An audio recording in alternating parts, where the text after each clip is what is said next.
వారు ప్రార్థించడం మానుకుంటున్నారు.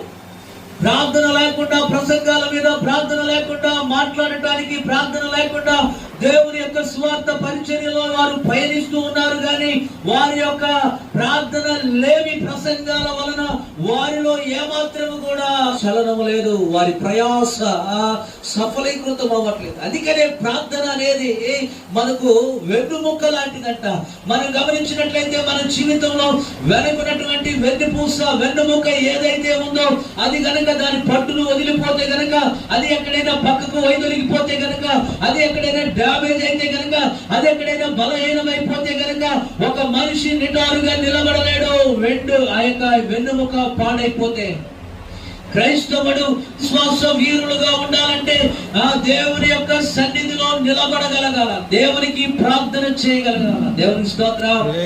అప్పుడు మాత్రమే ఈ లోకంలో నిలవగలడు, ఈ లోక సంబంధమైన కార్యకలాపాలలో నెగ్గగలడు, ఈ లోక సంబంధమైన విషయాలు అంటించుకోకుండా ఉండగలడు, ఈ లోక సంబంధమైన విషయాల నుండి తప్పించుకోగలడు, ఈ లోక సంబంధమైన విషయాలకు దూరంగా వెళ్ళగలడు. దేవునికి గట్టిగా స్తోత్రం.